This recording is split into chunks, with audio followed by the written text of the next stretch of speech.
Welcome everyone to our September Rising Professionals Interest Group meeting. My name is Jessica Brooks. I am the chair of the Rising Professionals Interest Group.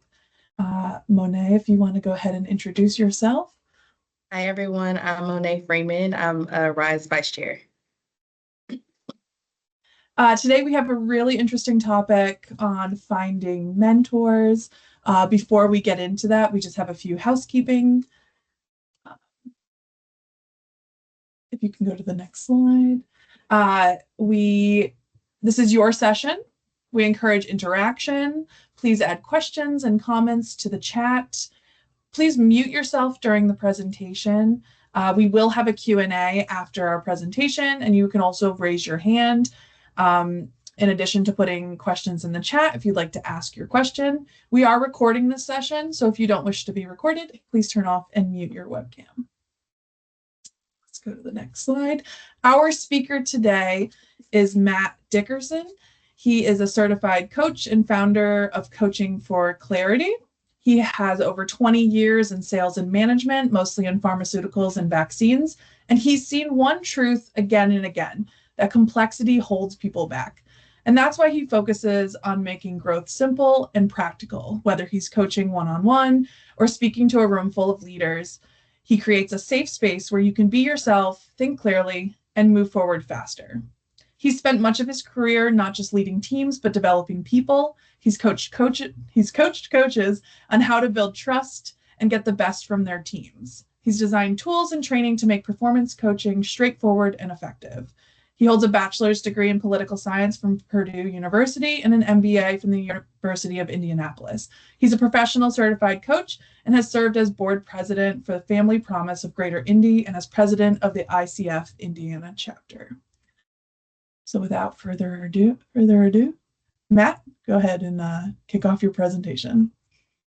Thank you so much, Jessica. While I'm bringing this up, I'll recognize there's several Westerners in the room. I'm hailing from Indiana, so I saw several Michigan folks, so I appreciate that.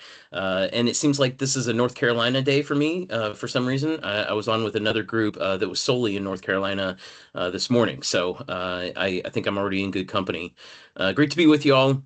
To the extent that you're comfortable, I would encourage you to turn on your cameras and interact a bit. This is going to be, as Jessica kind of teed up, interactive.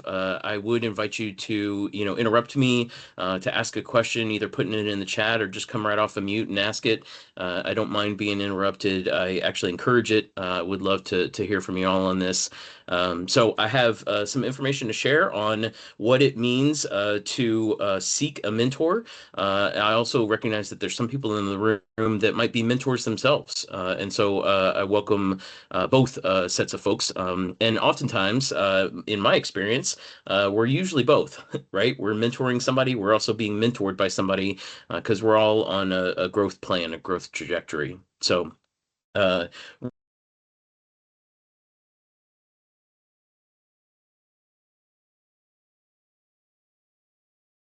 think you muted yourself, Matt.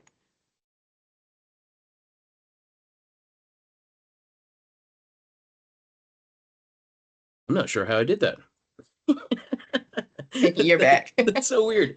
Thank you for alerting me before I just went on and on and on. That would have been bad. So yes, we're going to be monitoring the chat as well. And so Jessica and others might chime in with folks making comments or asking questions there. So we'll get right into it. How to find a mentor. Let's see if I can advance without muting myself. Yes. All right, I did it. All right, so a few steps that are critical to take. We're going to talk about things to consider when you're seeking out a mentor, how to search for a mentor, and then ultimately how to ask. I know that can be oftentimes the most awkward piece of engaging a mentor. Actually asking them to be your mentor can cause some anxiety. It can be oftentimes the thing that keeps people from exploring mentors, right? So we'll dig into that as well. All right, so first, what do we do in preparation? It involves reflection. It involves some intentional, purposeful preparation on your part. So these are things that I threw out, and I would invite you all, as you read through this list, as we read through this list together, to think about what else might be part of your consideration process, or for those of you that have sought out mentors in the past, what else have you considered when trying to find the right person to be a mentor for you? So finding the right fit, personality is a big one. Sometimes we meet with somebody that has expertise in a particular area that we favor. It's somebody that is in a position to really help us, and we just don't click. And that's okay. In a mentor-mentee situation, that's why we have these conversations, as we'll discuss. That's why we explore with different people to see, what personality aligns best. You also want to think about professional background. Sometimes we'll seek out somebody because they've walked a similar path to us. This goes to career alignment as well. Sometimes we'll seek out somebody that has background in a particular area where we lack, so that they might advise us in areas that we have significant growth opportunities in. We also want to think through proximity. Sometimes geographic location is important. So if we're working in an office space, obviously if we can go down and grab a cup of coffee with somebody, that's going to play into our decision-making factor. It doesn't have to always, but oftentimes people that are in the same locale, it's going to be easier to coordinate schedules. It's going to be helpful so that you can have the in-person time together as well. And then their availability too. They can be the best mentor in the world. They can be the most knowledgeable person in the area that you want to be mentored in. But if they simply don't have the time or the bandwidth, we'll talk about that here in a little bit about how to ask about that. If they're not available, then it's not going to be a good match for you. You're not going to get the level of attention or investment that you're looking for if they're not available. And then level of involvement. All mentorships can be set up differently. So some people just need a mentor for a short period of time on a very specific thing. They just need a quick hit for something. Some people are looking for long-term mentoring over the course of years. Some people are looking for somebody that they can meet with weekly because there's something going on that they need that constant investment in. Some people are looking for career path guidance that could happen quarterly with quarterly meetings. So the level of involvement that you want from this mentor would be something to consider ahead of time. What do you need? So we're all emotional beings. We all have certain needs that relationships need to fulfill for us. Am I looking for a cheerleader as a mentor? Because those exist and those are important and those are possible in the search. Am I looking for an accountability partner, that person that I can show up and confess to and say, yeah, I wasn't able to make progress on this item this time? Are you looking for collaboration? Sometimes the best mentors are in almost like a peer alignment with us. They're just maybe a little bit further along in their process, or they face the type of concern or area of growth that we're looking into. They've already tackled that challenge or already excelled in that area. Or sometimes we just want pure advice. As an executive coach, oftentimes my job is not to advise people. It's to set an environment, as Jessica said in the opening, it's to set an environment where people self-discover. Some people aren't looking for that, right? They just want to raise their hand and they say, hey, I don't have all the answers. I need somebody that can give me the answers, right? And I would offer that that's kind of pure mentoring. Somebody that's walked the path before and they know a lot of the answers that you don't, and they're helping you find those. And then career alignment, I touched on this earlier. Also shared skills. So maybe somebody is really expert at a very specific process or tactic or technique that is part of your training, almost like a hard skill or subject matter expertise. You don't really need career advice. You need training on a very specific thing, and they happen to be well suited for it. So, as I go through the bullets there, what do y'all think? Have we hit all considerations, or what other things do you think about when you're exploring having a mentor? Or as a mentor, what would you hope people are considering before they approach you?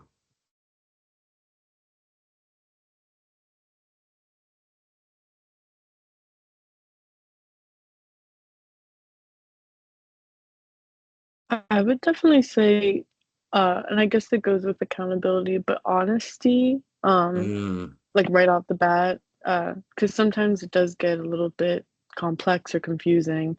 And I've kind of gotten lost in communication with that person. Mm-hmm. What a great offering there. Yeah, I totally agree there. I think there's a couple different components to what you're sharing there. One is you want somebody that's honest, whether they're direct or indirect in their communication style. You want them to be truthful, right? I want the facts about the situation. I want you to be honest with me. There's also a kind of an authenticity element, I think, underneath what you're sharing, if I heard you right, and I would agree with that too, right? Like you want, I think it goes back to the personality, but it's also the personal connection. If you don't believe that they're being honest, there's kind of a trust factor. We'll talk about building rapport and that sort of thing in a moment. I think you probably touched on that too. Yeah, thank you. I would say maybe, and I guess it kind of goes hand in hand with availability, but someone who has a great time management, because that'll also let you know whether or not they'll be available for you. So yeah, I think that's important. Hmm.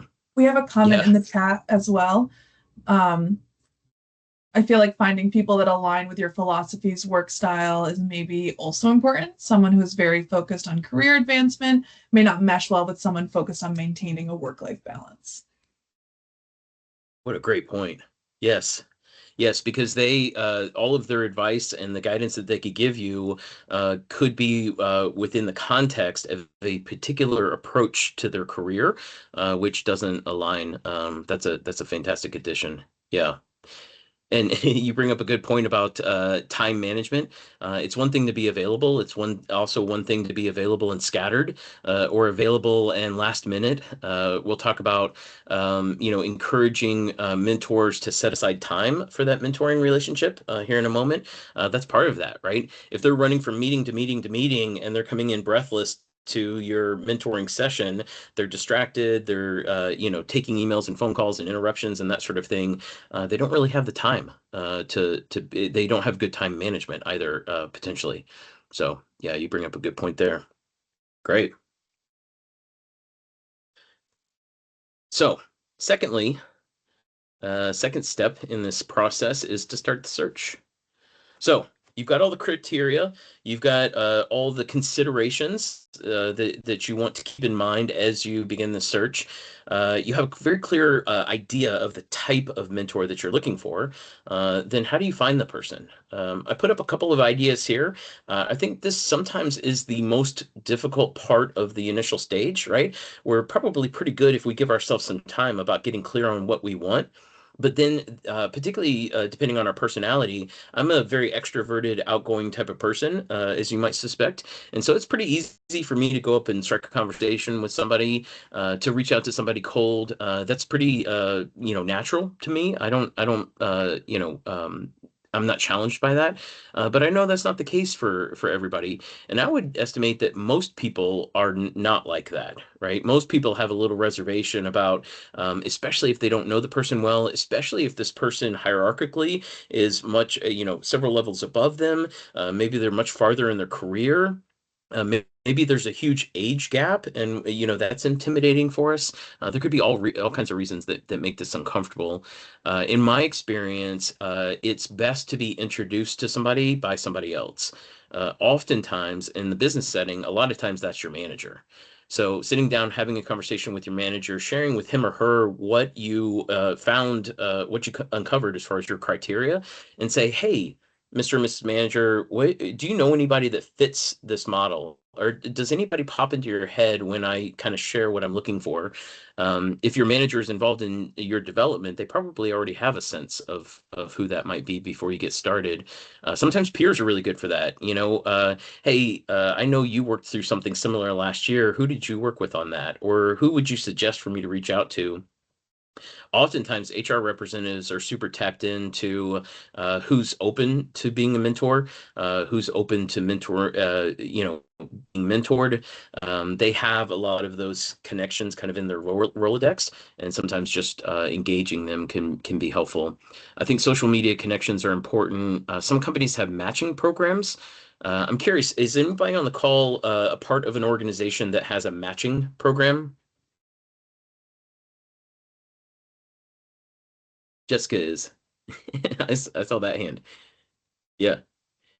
I think the companies that do that well are really exceptional, and you can easily make a tie to that from that to succession planning and talent retention and having people next up ready for positions when somebody else moves on or is promoted.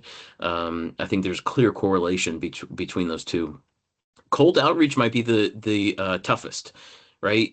You have a sense of who in your company. Let's take that as an example. You have a sense of who could be the right match for you. We'll talk about how to engage somebody from a cold outreach perspective. I would offer folks that it's possible and it's usually well received. And I've seen hundreds, if not thousands, of iterations of this play out, whether it was from my corporate experience and the people that I was mentoring or coaching, or from the people that I coach in the executive world. People are usually pretty open to this, whether they have the time or the capacity or the ability. But emotionally, philosophically, most people are open to mentoring. What other ways have you all tried to connect with a mentor or have been connected with as a mentor? How have people engaged you as a mentor, or how have you sought to engage people?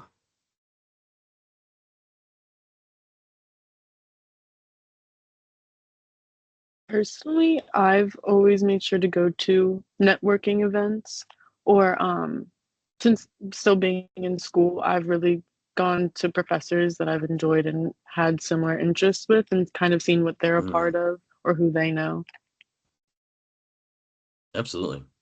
I should have collaborated with you on my slides. That's what is occurring to me.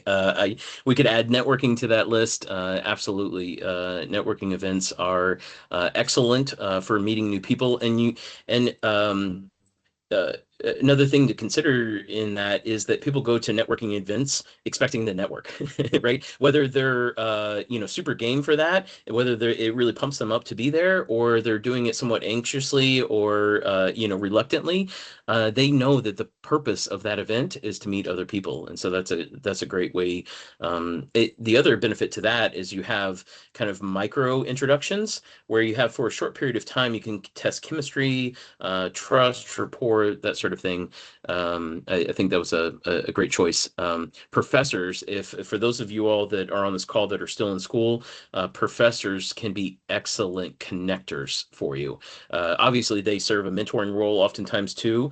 And also, they know a lot of people in your area of expertise outside of the academic setting. And they oftentimes really thrive on helping you make those connections. They also have credibility with those people that they're connecting you with. So their recommendation to have that relationship already gets you off to a very positive start. Yeah. We have one comment in the chat as well through LinkedIn messages to stay in touch with people you want to maintain a connection with. Boy, that's so critical. Maintaining those connections. And I'll tell you what, I confess, it is tough, right? We get wrapped up in our day-to-day life. We have a to-do list. We have things, whether we're in school or we're in our full-time role. We've got lots of stuff that occupy our time. It doesn't oftentimes allow us to slow down and think about who we should connect with. Some of the most successful leaders that I've worked with have what the business world calls key performance indicators, KPIs, for their personal interactions, right? Per the message in the chat, I'm going to send 2 LinkedIn messages to people that I haven't talked to in a while per week.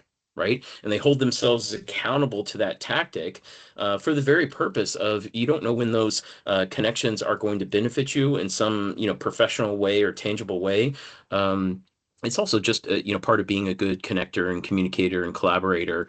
You're showing that you care, you're being intentional about it, and you stand out in a crowd because a lot of us, like me, struggle to be consistent with that. So, yeah.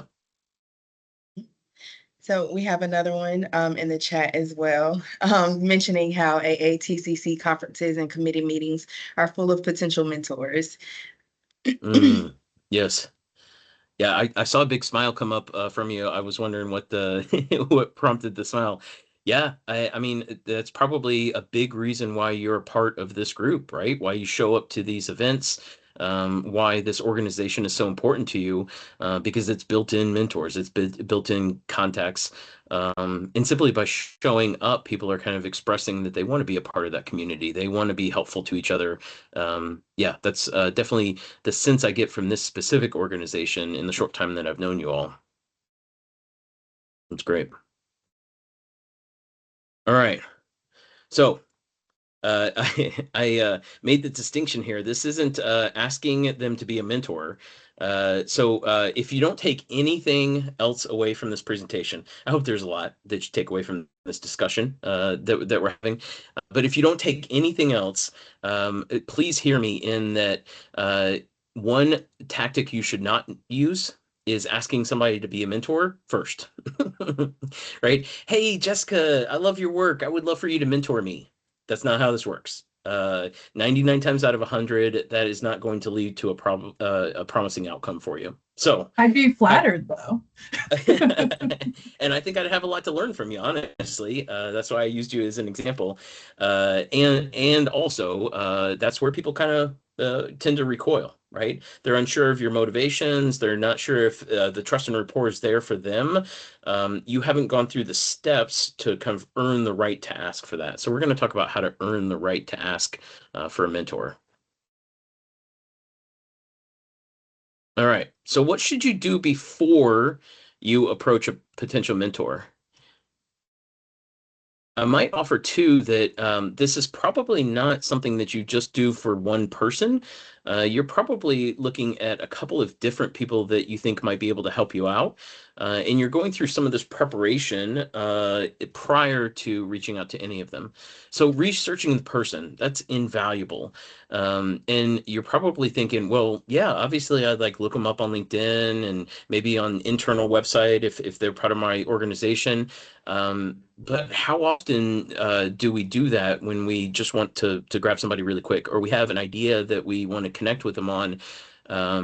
We oftentimes miss the opportunity to prepare ourselves for them specifically. So, for example, what do you have in common? Building that trust and rapport, it often starts with, hey, I saw we both went to the same school, or hey, I saw we're connected with so-and-so on LinkedIn, or hey, I noticed that we have this particular thing in common. That's a really easy way to link. I know it sounds simplistic, and we risk thinking that it's contrived in some way. The truth is, psychologically, we don't know any different. When somebody says that to us, it's just a connection for us too. And so I think that's an important piece to it. What are their interests? When you actually do meet with them, asking them something about something that they've posted on LinkedIn for the last 5 weeks, or the thing that they follow and like everything that they post on LinkedIn as an example. you know, that's going to be a great way to kick off a relationship with them, because they're already interested in it. They already care about it. That it gets you started off on the right foot. And then come in with some idea of why you think they might be a good match. So inevitably, maybe 50% of the time, that potential mentor is going to say, hey, what made you reach out to me specifically? Right? What brought you to my door? And that's where an individual referral is the best, easiest answer to that question, right? Well, so and so said that you were an expert in this, or so and so said that I should speak with you about this. But having a real clear answer for that, whether you offer it proactively or reactively to their question, being prepared in that first meeting. Why did you choose me? Like, why are you engaging me in conversation? Prepare your questions ahead of time. What do you want to know about their journey, what they're working on currently?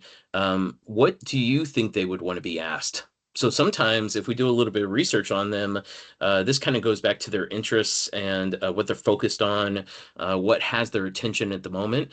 You may be able to develop a question or two that's pertinent to something that they really want to talk about. If you're asking about something that they want to talk about, that conversation is going to flow.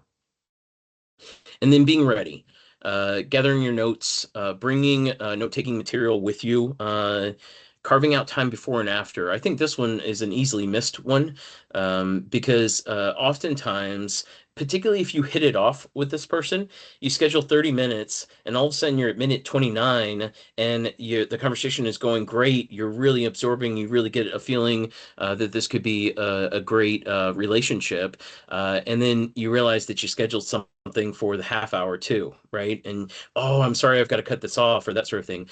So you give yourself a little bit of cushion so that conversation can go wherever you want it to go. Carving out time before gives you time to prepare. Carving out time after gives you time to reflect, right? Maybe the appointment is set for 30 minutes. The conversation goes 30 minutes and it's great.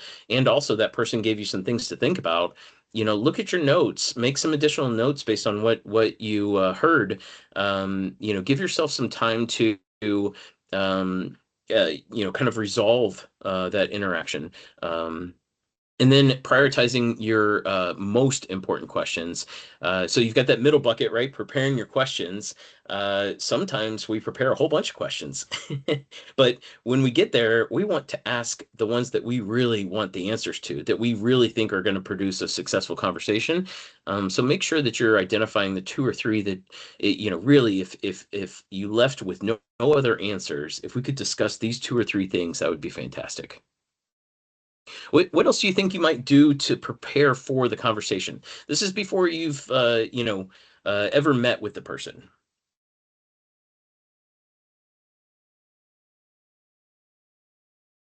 Anything to add here? All right, I might have got them all on that one. So now we'll talk about, you've done all your preparation. You've thought about all the things that you need to think about. You've picked the right person, you think, or at least one of the potential right people. So how do you do it?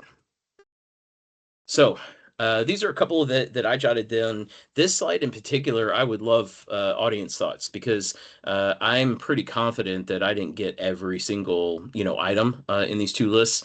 I think there'll probably be a couple of good ideas from the group on this one. So choose the communication method. A couple of things to consider. There might be cultural norms or company norms. So some companies are super big on Slack or WhatsApp. Some people prefer, or some companies or some people prefer emails. Some people might be open to a LinkedIn message, particularly if that's the vehicle by which you're connecting with them. But I I have a business associate that only operates on LinkedIn. They hardly ever check their email. They don't have like another, texting service or that messaging service that they use. They're in the personal promotion business, and they learned that the algorithm within LinkedIn, this is a fun fact for you all, quick aside, is if you want to increase the traffic on your profile, message people within the LinkedIn application. So these are just direct messages. Like Jessica and I are going to meet this afternoon. I send her a message on LinkedIn, say, hey, are we still on for 3 o'clock this afternoon? That factors into a LinkedIn algorithm that changes the frequency with which your profile is viewed or your profile is promoted. So anyway, so that's really big to her. And so she messages everybody on LinkedIn. So if she was a potential mentor for somebody, they would be right to message her on LinkedIn, because she's on there all the time. She's going to respond super quickly. She'd probably appreciate being messaged that way. That might be a hard clue to figure out, particularly down to the person, but something to be mindful of. Also, the one that you deem to be less intrusive. This happens a lot where people want to text. Like you have somebody's phone number and you're like, well, I really prefer to text, but it's 8 p.m. and I probably shouldn't bug this person that I don't even know at 8 p.m. on their, they're probably sitting there watching a show on their device, and this thing pops up. They're probably not going to receive that well, particularly if they don't know you well. So choose a medium that's less intrusive. Be brief. You notice that this was a short sentence too. Be brief. I tried to model being brief. So in your communication, you don't need a lot of background. You don't need a lot of fluff. All you need is, this is what I'm seeking. What's the best way to schedule time? So we'll talk a little bit about that message here in a moment. Usually these introductory calls or meetings should not be any longer than 30 minutes. So for example, you don't invite a potential mentor to lunch. typically, right? These are discovery calls. That's what we call them in the coaching world, discovery calls. This is seeing if you have any rapport. This is seeing if they match some of your criteria, if they have the right personality, if you get the sense that they would be willing to invest in you. So don't belabor the point. And then, of course, defer to their schedule. You're on their time. That's important to recognize. I saw Jessica come off of mute. Jessica, was there something in the chat or something? I just dropped in that there's a helpful tip that iPhones have a new feature called Send Later, where you can schedule your text. So if you have something in mind and maybe you text with your mentor, hit that button and schedule for that text to go at a later time. I love that. I love that.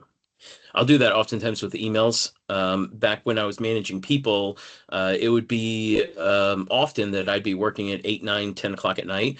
But I was cognizant that I didn't want to model that was my expectation for them. And the easiest way to do that is to send them email at 10 o'clock. The easiest way to break that is to do that at 10 o'clock. They say, well, if my boss is working at 10 o'clock, he or she probably expects that I work at 10 o'clock. And so I delay the emails till 7 a.m. in the morning. So that I was setting the right tone for my team. It's good to know that we have that as far as textability. Yeah. All right. Hi, Matt. I was just going to speak up, and it's not really relevant to this page, but I didn't come off mute quick enough earlier. But I was rolling, so I was talking fast. That's okay. You reminded me here where it says defer to their schedule. I love the suggestion of putting a buffer in, whether you are the mentee or the mentor. That's such a good idea to carve out 30 minutes, 15 minutes after or before, so that you can really reflect and follow up and go through your notes instead of trying to do it days later. I am definitely going to take note of that. Mm-hmm. Well, I appreciate you chiming in on that. Yeah, that was a learned skill for me. that was not something I intuitively knew.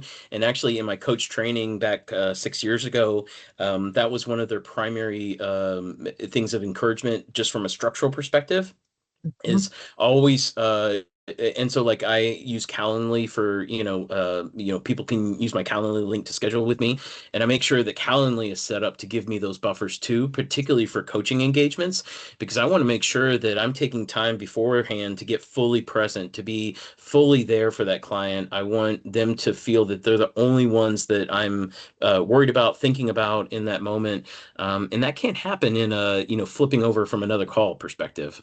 So yeah, that's where I learned that. I think you're right to pick up on that. Yeah. I love that, especially just from day to day. We have so many meetings back to back to back. To schedule that time is a good just thought to put into your regular life in general. Absolutely. Yeah, I think it's best practice for most things.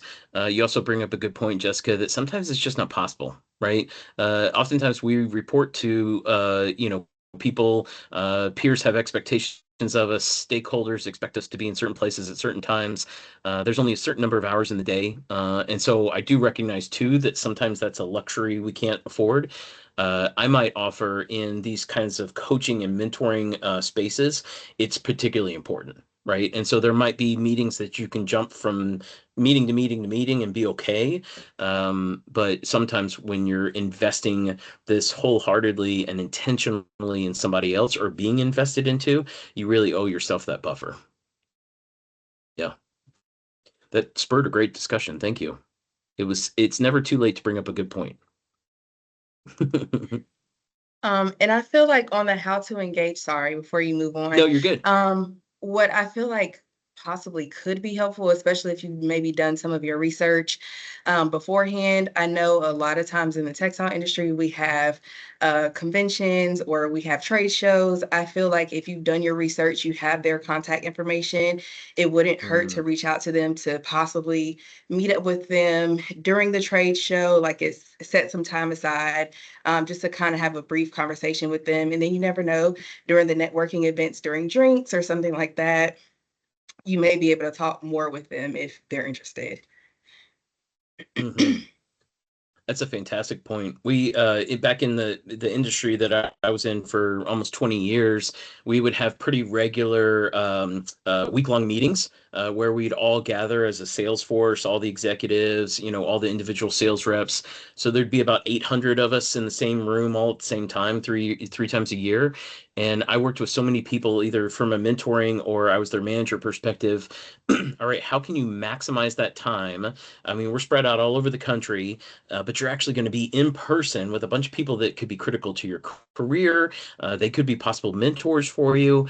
And so being really intentional about how do I prepare for that week long. I used to joke all the time that if, and this is true for conferences, I think too, if you leave a workshop like that or a conference or a multi-day event and you're not exhausted because you haven't set yourself, back to back and met a lot of people, I think you're missing an opportunity.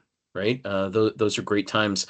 But to your point, you have to be prepared for that. Oftentimes it requires reaching out to those people ahead of time and saying, hey, I would love to grab coffee with you or grab a quick, drink with you. Or could we meet in the lunch line on that particular day or whatever the case may be? Yeah. Great. All right. So I mentioned up front, like this is the tricky part, right? How do I ask? This is the first part of the tricky part. This is asking for the first meeting. So we've done all our prep. We know how to engage this person. We've thought through who and why, and now it's time to actually make the ask. A couple of things on here. I pointed this out up front. Ask for time. Don't ask to be mentored. And that's true regardless of the communication channel you're using to reach out to this person. You have yet to establish the trust and rapport that is required in a mentor relationship, and therefore your ask is not likely not to be successful, and it actually could do some injury. And there's a risk in kind of jumping the gun on this. So that's my encouragement to you. Appeal to their expertise.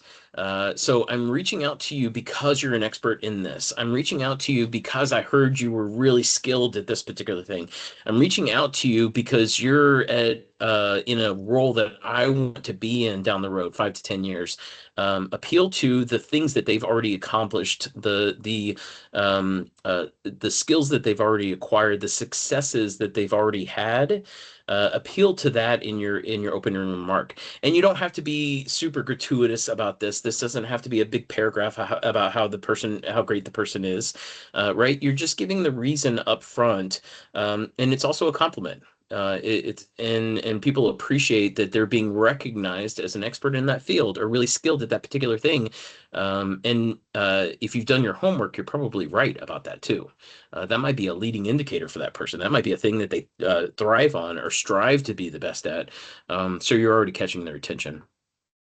I always advise that I'm using my own word twice. I always advise that seeking advice is the best way to do it. So people, statistically speaking, I won't get all nerdy on you, but statistically speaking, the vast majority of us are predispositioned to want to help other people. Period. Hard stop. Right? There's a lot of things that get in the way of that. We're too busy. We're angry. We're sad. We're tired. We've got too many things going on. We've got this really big event in our life that's dominating my decision making. Whatever else, right? Personal anxieties. Things get in the way of that. But generally, the vast majority, and I say vast majority, depending on the study, it's anywhere from 84% to 98% of the general population is predispositioned to want to help other people. And so we're appealing to that when we reach out. We're saying, hey, I could really use your help here. I could really use your help. You started with a compliment. You say, I'm seeking a bit of advice in that area. I'm seeking a bit of guidance in that area. And that is an excellent way to start off. People like talking about things that they know. They like talking about things that they're good at, and they like being asked for advice. They like being seen as the person that's further down the road than the other person. and for all kinds of different motivations, but it's just generally a universal truth. And then I alluded to this earlier when we were talking about time blocking. Strive to set a time where they're more likely to be uninterrupted or less likely to be interrupted. Right. And so they may say, well, hey, I've got some time while I'm dropping my kid off at the school line. Why don't I give you a call then? Or why don't you give me a call then? That's your opportunity to say, you know what, that's super gracious of you. I really appreciate it. Although I would really like a time where we could kind of sit down face to face, even if it's through Zoom or Teams, where we could really be, focused on each other. I've got some tough questions for you, I think. I would really like to kind of carve out a unique time. So it's well within your right to say, boy, that's great that you would do that. And also, I think this is going to be a little bit more in depth than you might feel comfortable handling while you're dropping your kid off in the school line. So we have that opportunity to direct them to be a little bit more intentional too. And guess what, folks? Like, this is part of the vetting process, right? If they're like, no, all I've got is time for you while I'm dropping my kid off in the school line. Well, you know what? That's fair. It sounds like this is a really busy time for you. I don't want to interrupt that season for you. I might give you a call back in 6 months and kind of see what season I find you in there, and you move on to somebody else, right? Their reactions throughout this process guide your intuition about whether it's a good match or not.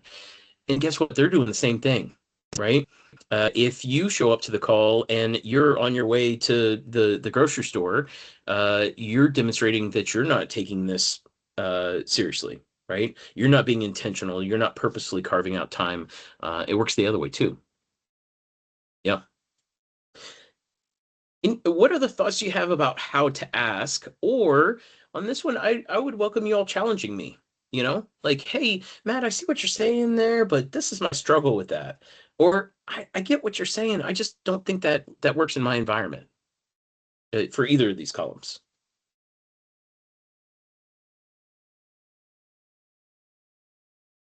I think it can be hard figuring out that schedule piece.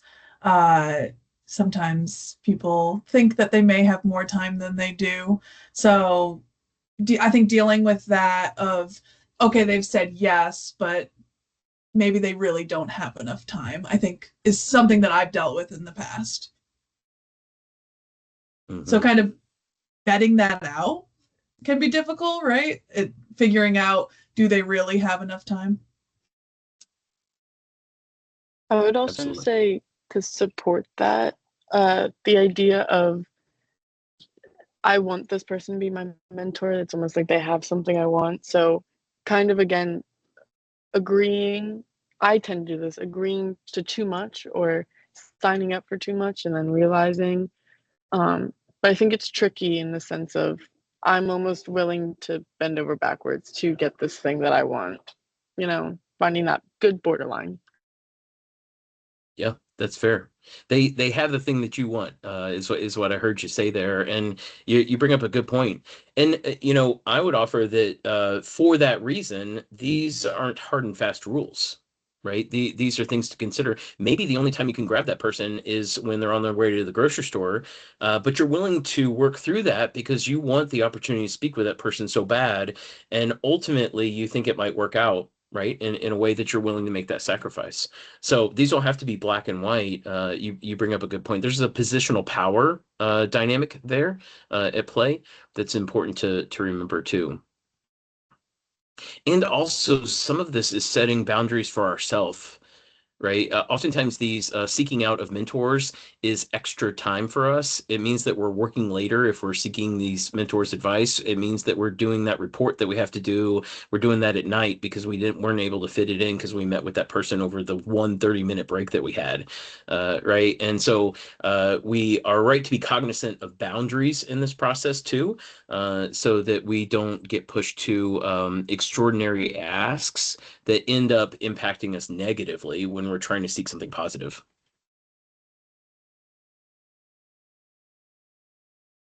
Excellent. All right. So they've said yes. You followed all the suggestions here. You came well prepared. You reached out to the person and they immediately responded back. I would offer actually, I'm going to back myself up here. Another thought popped into my head, going back to this idea that people are naturally giving of themselves. What you might also look out for is people that make extraordinary sacrifices to meet with you, right? You reach out to them and it's really not a good time, but they do it anyway because they feel like that's part of their mission. That's part of what they dedicate themselves to professionally. So it might come in little clues in the initial conversation, right? You email and you say, hey, would love to, set some time with you because of this reason and this reason. And they say, well, 8 to 10 is usually my creative time. It's where I try to block out where, do a big project, but I'll meet with you at 8:30. I'll fit you in there. Well, you recognize that they're making kind of an extraordinary sacrifice to do that. Well, I tell you what, I would hate to interrupt your creative time. I really would. Would there be a different time that we could meet if we delayed it a week or two, right? If we pushed it back a week or two, is there a different time that might free up for you? So you can help others protect their time too. Yeah. Thank you for sponsoring that thought. All right. So you've gotten the meeting. You're in. So then what to do? All right. So you're in this meeting. You've come in with your most important questions. You're prepared to anecdotally build trust and rapport through common interests. And the first thing that I would encourage you to be mindful of is what type of question that you're asking. So I define open-ended questions as questions that would be difficult to answer with few words. So did you enjoy your time in XYZ position? That's an example of a question that doesn't really get you very far. You're asking them to talk about something in their past. It's professionally related. You think it's likely to elicit a positive response, but it's worded in such a way that it doesn't invite them to open up, right? And so the shortest, this is a little like kind of grammar trick. If you start with what or how, sometimes why, but why has a little bit of a negative connotation. Why in the world would you do that, right? So you have to be careful when you use why. But what or how, simply starting the question, the sentence with those two words, one of those two words, automatically, most of the time makes it open-ended. The other trick is the longer the question, the less open-ended it is, because you're putting all kinds of parameters and all kinds of detail and you're guiding them down a very specific road. And so if your question is more than 5 to 7 words, you probably have an opportunity to edit yourself. Because ultimately, you just want to set it up and let them take it wherever they want to. So shorter, starting with what or how.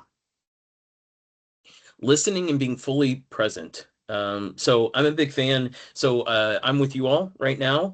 My phone is on the other side of the room, right? I don't even want it like it's on silent, but I don't want it flashing. I don't want, anything to distract me, because I want to be fully present with you all, making sure I'm picking up on little clues. My hands are free to be able to take notes, right? I've got the pen ready. I'm focused. I'm fully present. I've minimized these distractions. I was joking before the group got on. I had another door to close to keep the pets out, right? Because I don't want to be distracted by the rowdy 2 dogs and the cat that's always looking for my attention. So I want to do whatever I can to impact that. This kind of goes back to making sure that you're scheduling at a good time too. They're not you or they aren't racing in from something else, or it's not the first thing that they're doing right when they get to the office that morning. There's these little subtle things that you can do to increase the probability that you're listening fully and being fully present. And then take notes. This is a big one, and this is actually, I'll get up on my soapbox for a minute. This is a big one for me. If any of you reach out to me, which I encourage at the end of our time together, if you reach out to me, taking notes is the easiest way to demonstrate respect for that conversation. And if we're talking about sports or whatever, I get you're not taking notes on that, right? But if you're engaging me in a professional conversation, you should be taking notes. And I don't care how you do it. I met with somebody that was looking for a mentor just last week, and I got really distracted because they pulled out their phone while we were talking and had their phone up here until I realized that they were using their notes in their phone to document the things that I was saying. And so then it turned from, what the heck is going on here to, oh, that's really respectful. I really appreciate that they're doing that, right? That was just their preferred way to take notes. You might be cognizant about how you take notes, though. I might offer taking them on your phone is easily distracting and it's easily misinterpreted. So I'm a big paper guy, but I'm super old. So maybe it's an electronic notepad or something like that you prefer. But just take notes. Right. The other piece to this is that you can't possibly, particularly if it's a really good conversation, you can't possibly remember everything that was said. You can't possibly remember the nuance that happened at minute 2 by the time you hit minute 30. And so having something to reference back helps you keep track of things. It also helps you in preparation for the next time you meet with that person, right? Hey, you remember when we met 2 weeks ago? You said something really interesting. You said that blah, blah, blah, blah, blah. I was wondering if you could expand on that, right? It helps arm you for the next time you're with that person in a really meaningful way. It circles back, it's circular, circles right back to respect too. They're like, oh, this person's really paying attention. Yeah, maybe they would be worth investing time in. So, before I move on to wrap up, what other items do you think might be important to consider for that first discussion? What does good look like in this first 20 to 30-minute meeting with a potential mentor? Anything we'd add to that? I think have a strategy of how you're going to get what you're going to get out of that first conversation and kind of what you want your next steps to be to set that conversation up for success. Mm-hmm. Yes. So some of that is coming in with your questions, particularly the prioritized ones. But boy, what you allude to there is really well taken. Being cognizant of what you want the outcome to be. You can't predict with 100% certainty what's going to happen. You don't know how positively it's going to go. You don't know what they're going to suggest. But you could come in with well, boy, if I could get this person to be willing to set another time with me, that would be success. It would be the outcome that I would be looking for. I would want this person to offer me a tactic or tip. We'll talk about that in wrapping up, but I would want them to offer me a tip or a trick or a tactic that I could employ to grow in this particular area as a result of this 30-minute conversation. Just one tidbit, right? And so if they haven't already offered that to you, that could be something that you ask for. If, Jessica, to your point, if you're cognizant of that going in, that was the positive outcome that you were hoping for. Yeah. In some cases, some of these mentor searches, it's I think this is the best next person to talk to, but I actually think they're not the best mentor for me. They're just the gateway to the best mentor for me. And so really my positive outcome that I want to come from this is I want to gain their advice and whatever tidbits they have, but ultimately I want them to introduce me to the person that I really want to work with. And that's possible from these exploratory conversations too. Yeah. Anything I'm missing in the chat? Just check in. Nope. Okay. All right. So wrapping up in next steps, how do you finish the conversation? I believe that to be critical to good execution of this first time together. So I mentioned this just now. If they don't offer you something to work on, somebody to talk to, or a resource to explore, or something that's actionable for you, it's fair to ask them. If you were in my shoes, based on this conversation and what you know about my pursuit here, what would you do next? Like, what would you recommend me doing in the next week or 2 or month? What should I look into? Who should I talk to? What could be my next steps? Right. And you're not looking for huge moves. You're just looking for the next book to read.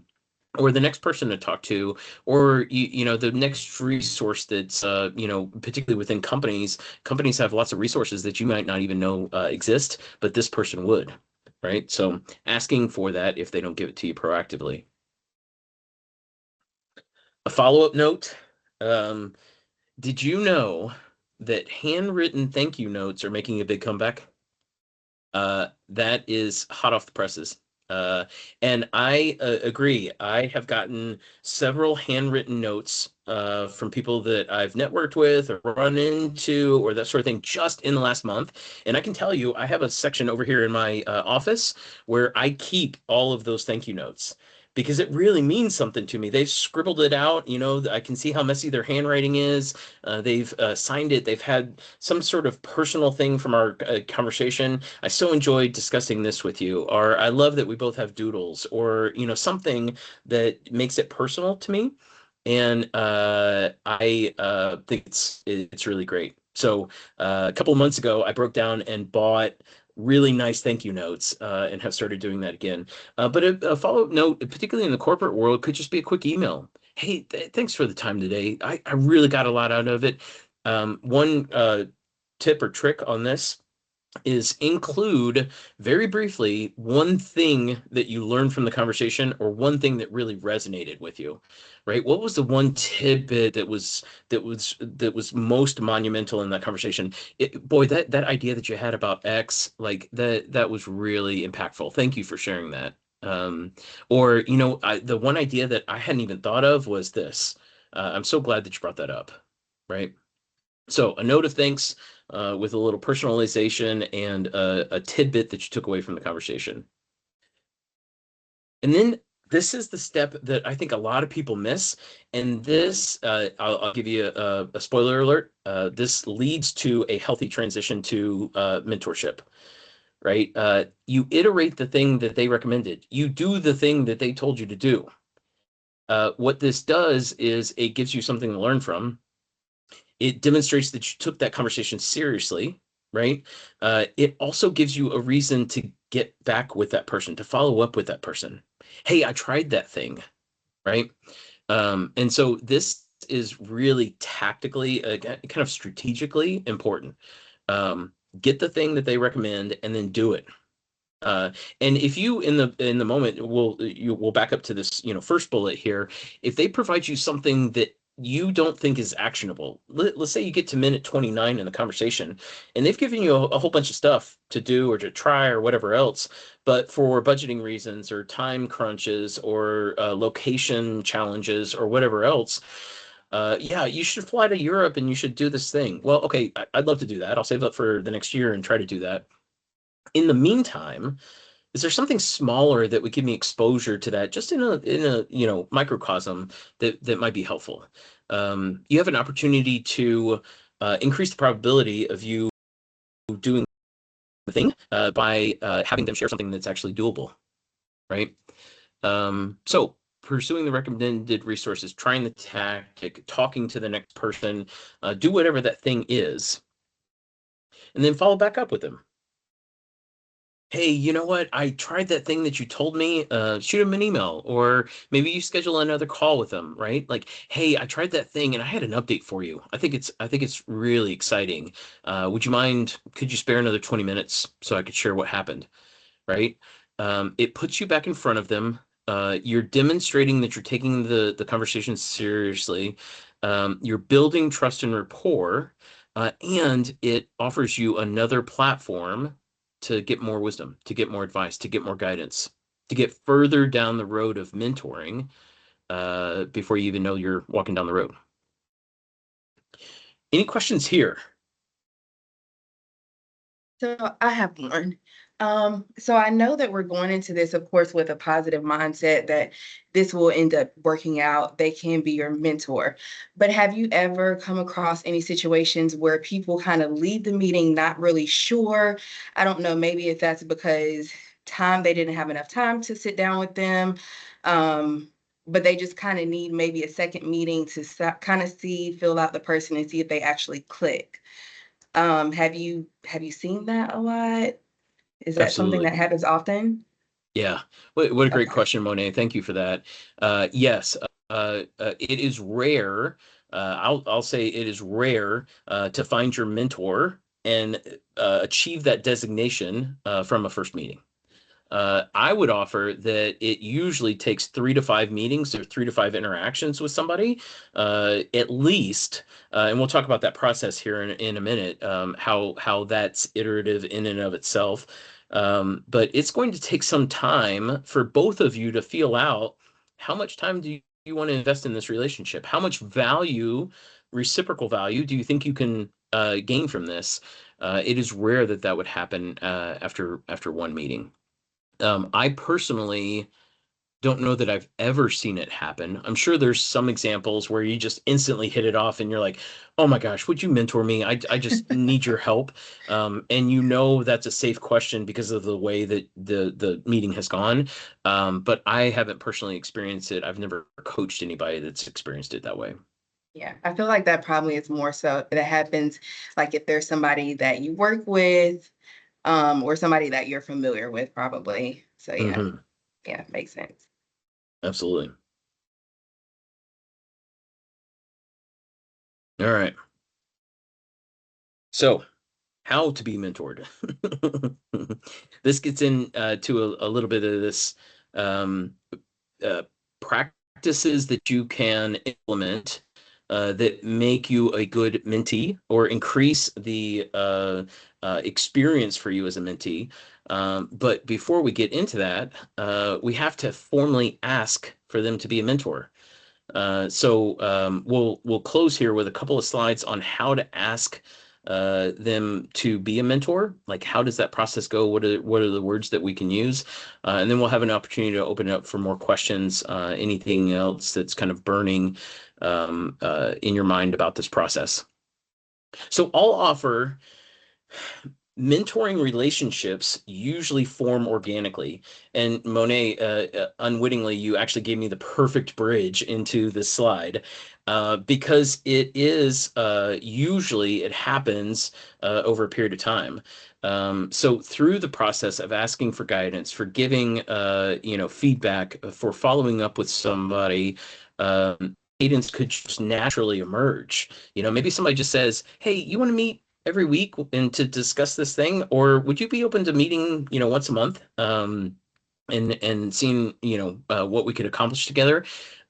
Sometimes mentoring never uses the mentoring word, or maybe the term mentor is applied after 6 months working together and you say, oh my gosh, like this has been a great mentoring experience for me. I didn't quite realize that's what I was doing, right? Or we didn't call ourselves a mentor mentee, but I guess that's what this has turned into. Sometimes that's named by the mentor, sometimes that's named by the mentee. Boy, I really appreciate the way you fed into me over the past few months. We never really designated you as my mentor, but boy, you've really served that purpose. I really appreciate it. And if the relationship is going well, if those follow-up interactions are productive, if they continue to give you more ideas and more things to work on, you keep asking for more and they keep giving more. We really don't care what we call it. That turns into a mentorship. So I wonder any challenges on this, because I think this is if anything in my presentation is controversial, I think this is it. No, we need to decide right up front that like this is a mentoring relationship for it to be productive. I think we have that in the back of our heads, right or wrong. And I would offer that we don't have to think like that. Does that challenge anybody or questions about that? No, I feel like I would almost want it to be very organic, very casual, because then I feel like that kind of takes the pressure off of both of you. Mm-hmm. So yeah. I agree completely with Monet. Mm. My experience has been that it's been a little more formal, but one thing, and you might talk about this in a little bit, Matt, but like, how do you kind of close the mentor relationship? It's sometimes difficult when it just kind of like falls off and then you realize, oh, so-and-so hasn't reached out to me in a while, or we haven't met in 6 months when maybe we were meeting monthly regularly. What's your advice there? Wow, what a great question. Because that could lead to a fantastic mentoring relationship being spoiled or soiled by how we ended it or didn't end it, right? And that's really important. I think it starts with the recognition that progress has been made. So I think it's a bit of a process. So you know what, Kristen, you've been mentoring me for the last 6 months. I can't tell you how much I've grown over that period of time. I've really appreciated this aspect of our time together. This has been made possible because of my growth, because of you, right? It's some recognition of like, you were here and now you're here. I think it also recognizes what's in front of you. So over the next 6 months, I'm going to be super tied up in this really specific project, or over the next 6 months, I'm going to be challenged in this new role. I'm going to have to get my feet under me, or for the foreseeable future, I'm really going to be forced to focus on this other aspect of my professional development. Right? You've got something that is. You're not running from the mentor relationship. You're being pulled away for something even better. Like this is just part of the process, right? And then some expectation of follow-up, right? After I get through that season, would it be okay if I reached out to you periodically? Like, would it be okay if I set another call with you? Would it be okay if I just check back in with you randomly at some point in the future? Is your door still open to me? If we take kind of this seasonal break, whatever the words are that are authentic to you, setting some expectation that the relationship isn't over, and you're appreciative, you have other things going on, and at some point in the future, we could resume or create something entirely different. Yeah. But the recognition that you're probably always going to be present because of the significant impact that you had on me. How helpful is that? Very. Yeah. Thank you. Absolutely. The one thing that you don't want to do is just stop calling, right? Uh, just disappear. Because to your point, then if the mentor realizes they haven't been reached out to in 3 months and the usual cadence is every week or every other week, then there's some real possibility for offense or disappointment, or some fracture in that relationship. Yep. So if you have to ask, so we just talked about it being organic. It's not always organic, right? Like sometimes, particularly if this is an established program, some companies have like speed dating for mentoring, right? Like you meet a whole bunch of different people and you have to formally engage that mentor. Maybe they have an online process of matching you and that sort of thing. How to ask for the mentoring if an ask has to be delivered. So some of it is about establishing a formal schedule. So sometimes asking for them to be your mentor is simply asking for dedicated time on a regular cadence. We talked a little bit about that on the previous slide. I wonder if you'd be willing to set something up where we meet, every other week or once a month. Would you be open for that? The real world, in the professional setting, I think most people on the mentor side would kind of understand that that's a mentoring capacity, particularly if it's a regular occurrence, right? Um, this gets into how to disengage from a mentoring relationship too, expressing clearly the benefits that have been produced already. So, what exactly has happened that makes meeting more frequently or being a mentor? Or so in this example, let's say that you felt like you really had to make it official. Like we need to label this a mentor mentee situation. You could say, you know what, over the past 3 weeks, through our meetings, I've been able to learn X, Y, and Z, and this is how it's already impacting my job. This is how I'm already better as a result of these interactions. I wonder if you'd be willing to mentor me, more formally. Uh, that would be a good way to do it. Talk about what has already occurred. You might also talk to them about what you think might occur. So skip it down to the fourth bullet point there. What specific outcomes would you be looking for? I've benefited so much over the last month from our conversations. X, Y, and Z have happened. It strikes me that if we made this a little bit more formal, I might be able to be prepared for that next interview. If we made this a little bit more formal, I might be able to be considered for that project that I've been after. If we make this a little bit more formal, I'd be in a much better position for that career transition that I'm looking at, right? What's the specific thing that you think is going to happen, that people are going to be much more willing to invest if they hear your goal and if they can align on your goal, right? Particularly if they think it's a good goal, right? You know what, Kristen, you're destined to be in that role. I would love to help you get there, right? Because you spoke it into existence. You said that that was the thing you were hoping to achieve. They agree with you. They're aligned with that goal. They're going to be much more likely to engage in that mentoring relationship.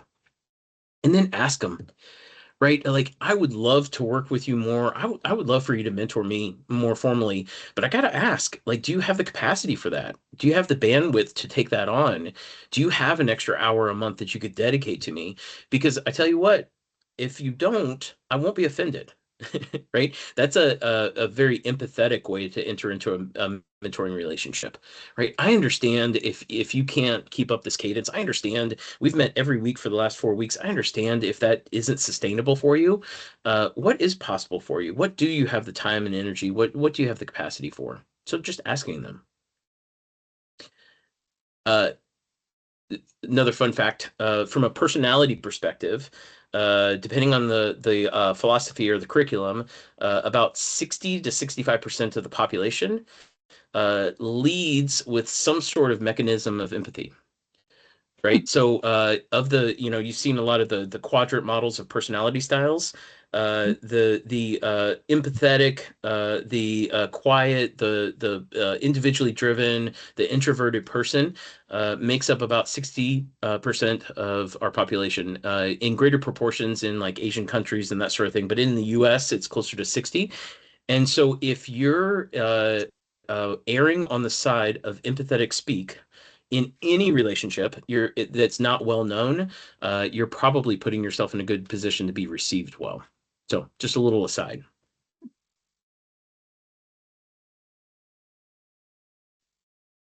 All right. So that kind of concludes what I had prepared. I know recognize that there could be there's already been several really good questions. What else is on your mind? What other part of the mentoring relationship have we yet to explore or need to be exploring a little bit more?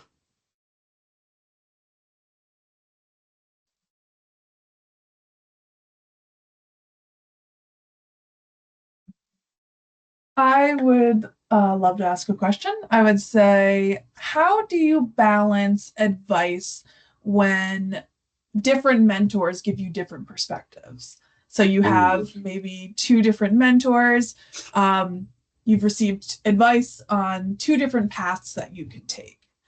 What would be your advice on how to handle that? That's a great question. I love that. I love that. So a couple of thoughts come to mind for me. I think this one's very debatable, right? Like I don't think there's one single right answer. So I welcome the group kind of chiming in on this too. I think one is if there's really a direct conflict between the two things, and this is an important action that you need to take or an important thing that you need to consider, getting a third or a fourth opinion is helpful. Right? More data is going to help weigh one side or the other, one direction or another. I recognize that there's also a risk that you might get a third opinion and a fourth opinion, and all of a sudden you're really confused. But more often than not, you'll start to create a kind of consensus with some detractors or some debaters or some people that are in argument with that, right? So seeking more data, whether that's feedback or research, I think is an important key to that. I also think, and this is going to sound a little wishy-washy, I'm just putting that out there, but I think particularly the longer that we're in our career, the longer that we understand ourselves, the more mature that we become in our understanding of what we really relate to, resonate with, what we really want, what really works for us. I think we have an opportunity to rely on our intuition, right? There's just something about that one piece of advice. I can't put my finger on it. It just doesn't make sense, or it doesn't make sense for me. We have an opportunity to trust that intuition. Oftentimes, intuition is simply the accumulation of a bunch of knowledge over a long period of time. And long could be a couple of months, long could be 20 years. But Malcolm Gladwell talks about this in his book, Blink, that particularly if it's in an area that we already know something about, right? It's in our industry. It's related to our industry, or it's within our company culture, and we've been there for 5 years, right? We've accumulated all this unconscious data about what's normal, what's appropriate, and we might not be able to label it or say it out loud, but we intuitively know what is the best course of action. As Malcolm Gladwell points out in his book, we have to be careful about intuition isn't the same for all subject matter, right? So let's see, I'm not a finance guy, right? And so if you ask me a budgeting question and I said, well, my intuition tells me that you should move the zero over there. No, that doesn't work. I haven't accumulated a bunch of long-term unconscious data to support that you should move that zero. But if you asked me about mentoring, or if you asked me about coaching, I might not be able to tell you the book that I pulled it from or the accumulation of knowledge, specifically where I got it and how I got it. But I could say intuitively, I think this is the right mode. This is the right thing for you to do. Yeah. So gaining more data and trusting your intuition. Yeah. Monet, I think you had a thought.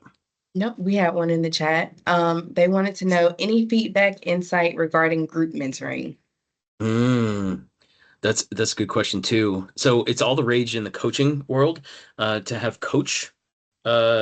like group coaching, as opposed to one-on-one individual coaching. And so this has become very highly debated, and I think the same is true for mentoring. I'd be curious, Christine, maybe any additional context you might have on that. But I think generally, all mentoring could be good. All types of mentoring has potential drawbacks or ways that it could go sideways. I think group mentoring benefits in the same way that group coaching does, in the collective wisdom of the group, right? There might be somebody that is leading the discussion. There might be somebody that is up in front and asking the right questions and chiming in when real expertise needs to be provided. But the assumption that everybody in that group doesn't have some sort of wisdom to bring to the conversation too is a fallacy, right? And so oftentimes the mentor is much more successful because of the knowledge of the group, because they can weigh in on each other's comments. They can say, "This is my experience," that sort of thing, right? So collective wisdom is important. There is also some data out there just in the last 3 or 4 years that suggests that we are moving to a time where individual subject matter expertise is becoming less and less important, and the wisdom of the collective whole is much more important and much more sought after by companies that are thriving and achieving. And so that ability to lead a group like that probably gives you some competitive advantage in your workforce. Chemistry, yeah, that's a good thing to bring up, Christine. I think individual chemistry could suffer, right? You're not being mentored on the very specific thing that you need in the way that you need it, with all the criteria that you've developed being met necessarily. Like you might have to make some sacrifices. I also think you risk chemistry from a group perspective. If you have a negative ninja in that group, it's going to affect the mentoring value for everybody. If you have somebody that dominates the conversation or brings up things that aren't relevant or doesn't maximize the time or all the other things that group meetings can go wrong with, I think those could all be present in group mentoring. And chemistry is important for a mentoring relationship, whether it's group or individual, as we've really hit home. So yeah, thanks for that, Christine. Haven't really thought about group mentoring, so I'm glad that that was a topic. What are some of the advantages of having a mentor from outside of your industry or outside of your current role? Let's talk about advantages of different opinions. Yeah, I love that, because oftentimes we think, well, that person has to have walked the path that I'm trying to walk, or they have to be expert in the space that I'm expert in. And as your question alludes to, that's not always the case. I would offer that oftentimes there's a couple different reasons why reaching outside of your industry or outside of your immediate sphere of influence could be helpful. One is if you're in a particularly tight-knit or closed environment, where new ideas are few and far between, you're not getting a lot of new perspective. This happens particularly with intact teams that have been together for a very long time. They don't have a lot of new things being introduced to the group. So going to somebody else in the group for mentoring, somebody else in the hierarchy for mentoring, you're just going to get the same regurgitated things that everybody kind of knows, right? So that's one way in which that could be important. Another way is to stretch your relationship and your connections, right? Sometimes mentoring is a strategic connection that you receive the mentoring right away, but it's also strategy for future action, right? This would just be a really important person in my area to know because I plan on starting a business one day, or this is an important person to know because they're connected to a whole lot of people in my industry because we kind of run parallel to each other. Third, maybe they have perspective on your industry from an outside perspective, right? That would be helpful. And then fourth is probably the most probable in that the thing that you want to be coached on, the thing that you want to be mentored on, the thing that is your area of opportunity is not specific to the industry that you're in, right? This is a lot of like emotional intelligence, interpersonal skills. We don't use the term soft skills very much anymore. Soft skills have become the new hard skills, but it's stuff that's translatable regardless of the industry that you're in. Sales training, sales mentoring is a great example of this. If you know how to sell somewhere, you know how to sell everywhere. And so for a salesperson to get mentored by a sales leader in another industry is probably advantageous because they're going to come with all kinds of new ideas, but you're still just looking to sell better. Great comments. I'm saying I have another question. I didn't know how we were on time or I should keep going.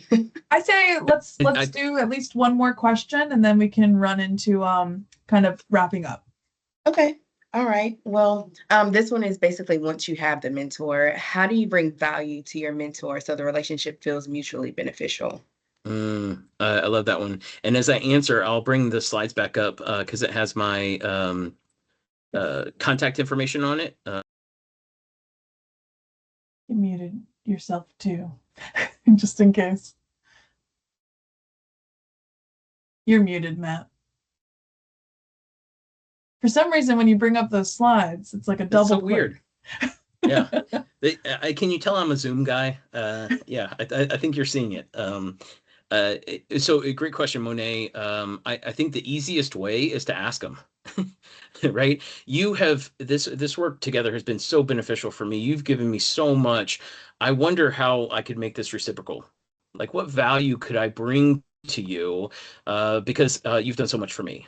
Or what, maybe a simpler, easier question to ask is, we've met several times. What about this has been enjoyable or beneficial to you?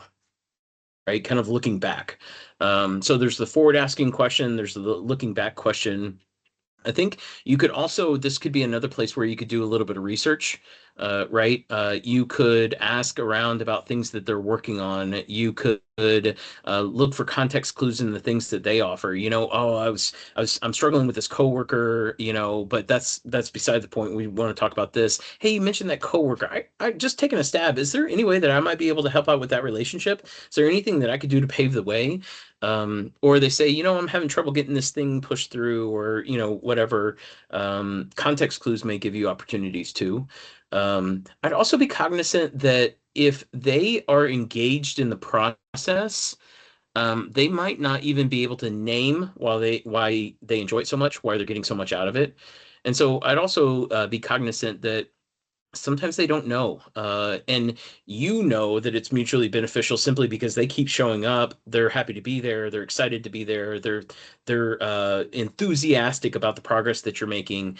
So I would offer that it doesn't always have to be defined either. They're going to tell you by their behaviors whether they're receiving benefit from it or not.